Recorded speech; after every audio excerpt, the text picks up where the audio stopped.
Jim smiled. "He's not supposed to lean, Reverend, but don't fret. We've won it," he said wisely. "Don't see how any jury could convict on what we heard. Now don't you be so confident, Mr. Jim. I ain't ever seen any jury decide in favor of a colored man over a white man."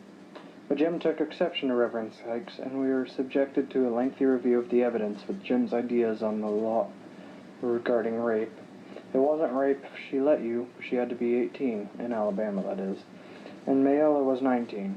Apparently you had to kick and holler, you had to be overpowered and stomped on, preferably knocked stone cold. If you were under 18, you didn't have to go through all this. "Mr. Jim," Reverend Sykes demurred, "this ain't a polite thing for little ladies to hear." "Aw, she doesn't know what we're talking about," said Jim. "Scout, this is too old for you, ain't it?" "It most certainly is not. I know every word you're saying." Perhaps I was too convincing, because Jim hushed and never discussed the subject again. "What time is it, Reverend?" he asked, getting on towards 8. I looked down and saw Atticus strolling around with his hands in his pockets. He made a tour of the windows, then walked by the railing over to the jury box.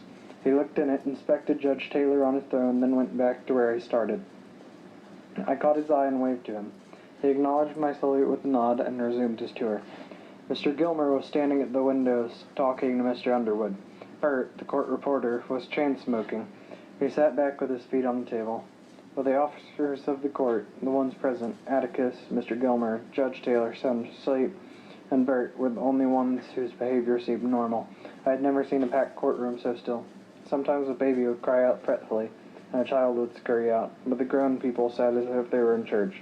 In the balcony, the Negroes sat and stood around us with biblical patience. The old courthouse clock suffered its preliminary strain and struck the hour, 8 deafening bongs that shook our bones. When it bonged 11 times, I was past feeling. Tired from fighting sleep, I allowed myself a short nap against Reverend Sykes' comfortable arm and shoulder. I jerked awake and made an honest effort to remain so by looking down and concentrating on the heads below.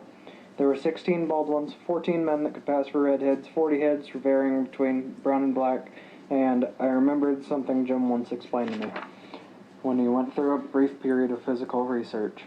He said if enough people, a stadium full maybe, were to concentrate on one thing, such as setting a tree afire in the woods, that the tree would ignite of its own accord. I toyed with the idea of asking everyone below to concentrate on setting Tom Robinson free, but thought if they were as tired as I, it wouldn't work. Dill was sound asleep, his head on Jim's shoulder, and Jim was quiet.